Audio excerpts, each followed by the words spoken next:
विषय में तीसरा चैप्टर मुद्रा का वर्गीकरण पढ़ाएंगे। इसके पहले हमने आपको वस्तु विनिमय प्रणाली पढ़ाया और मुद्रा के कार्य और महत्व पढ़ाए। तो मुद्रा के वर्गीकरण में पहला क्वेश्चन बनता है, दुर्लभ मुद्रा क्या है। दुर्लभ मुद्रा क्या है? जैसे कि शब्दों से ही पता लगता है कि जो मुद्रा कठिनाई से प्राप्त हो उसको हम क्या कहते हैं? दुर्लभ मुद्रा। तो दुर्लभ मुद्रा से आशय ऐसी मुद्रा से है जिसकी मांग उसकी पूर्ति से अधिक होती है, उसे हम दुर्लभ मुद्रा कहते हैं। सरल शब्दों में हम कह सकते हैं, जब किसी देश की मुद्रा की पूर्ति उसकी मांग से कम होती है, मुद्रा की पूर्ति उसकी मांग से कम होती है, माने मांग कम हो और मुद्रा की पूर्ति अधिक हो, तो उसे हम क्या कहेंगे? दुर्लभ मुद्रा। तो वह कठिनाई से उपलब्ध होती है, जिस कारण वह दुर्लभ मुद्रा कहलाती है। जैसे आजकल संयुक्त राज्य अमेरिका तथा ऑस्ट्रेलिया की मुद्राएं, डॉलर दुर्लभ मुद्राओं का एक उदाहरण है। दूसरा क्वेश्चन है, महंगी मुद्रा क्या है? महंगी मुद्रा शब्द के द्वारा ही पता लगता है कि जिस मुद्रा को प्राप्त करने में ज़्यादा कठिनाई हो, ज़्यादा पैसे व्यय करने पड़े, उनको क्या कहेंगे? महंगी मुद्रा। और वास्तव में इसको हम सरल शब्दों में कह सकते हैं, मुद्रा महंगी तब कहलाती है जब मुद्रा बाजार में ब्याज दर ऊंची होती है तथा ऋण ऊंची ब्याज दर पर उपलब्ध हो। कहने का मतलब, जब ब्याज दर अधिक हो और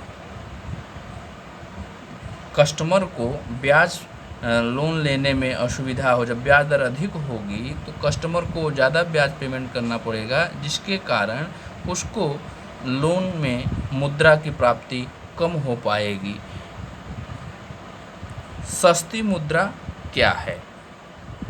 सस्ती मुद्रा क्या है? सस्ती मुद्रा जब मुद्रा कम ब्याज दर पर उपलब्ध हो जाती है तो उसे सस्ती मुद्रा कहते हैं। महंगी मुद्रा में जैसे हमने आपको बताया कि ब्याज दर जब अधिक हो, ब्याज दर अधिक होगी तो आसानी से लोन हमको उपलब्ध नहीं हो पाता है, क्योंकि हमको लोन के बदले अधिक ब्याज देना पड़ता है।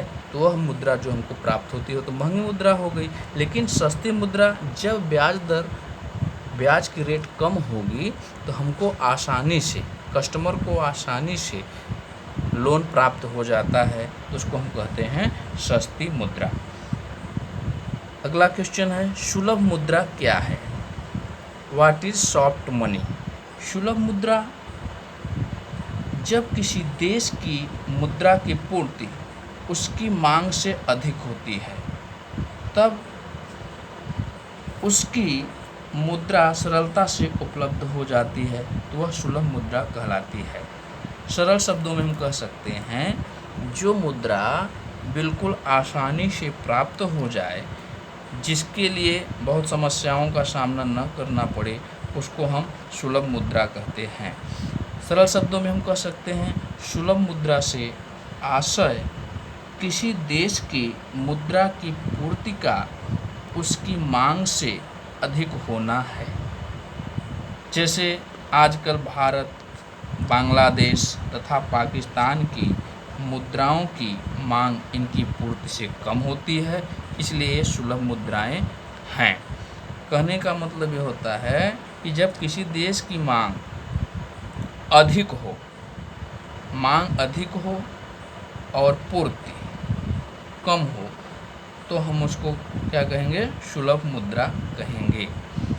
इसके बाद इसमें जो है मुद्रा के वर्गीकरण में कई क्वेश्चन जैसे बनते हैं। ये सब छोटे छोटे क्वेश्चन थे जो परीक्षा की दृष्टि से बहुत इम्पोर्टेंट हैं। और इसमें धातु मुद्रा क्या है, पत्र मुद्रा क्या है, धातु मुद्रा और पत्र मुद्रा में क्या अंतर है, ये सब क्वेश्चन, छोटे छोटे क्वेश्चन आप तैयार करना ज़रूरी है।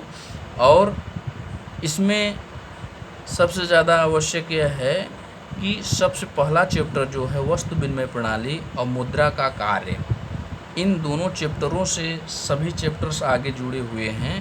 तो ये पहला और दूसरा चैप्टर आसानी से, माने उसको अच्छे से तैयार करने की आवश्यकता है, और जो भी चैप्टर्स आपको पढ़ाए जा रहे हैं उनका नोट्स जो है बनाते रहना है और उसको अच्छे तैयार करना है। कहीं भी कोई समस्या आती है किसी चैप्टर संबंधित, किसी भी पॉइंट संबंधित, तो आप जो है संपर्क करके अपनी समस्याओं का समाधान कर लेंगे। धन्यवाद।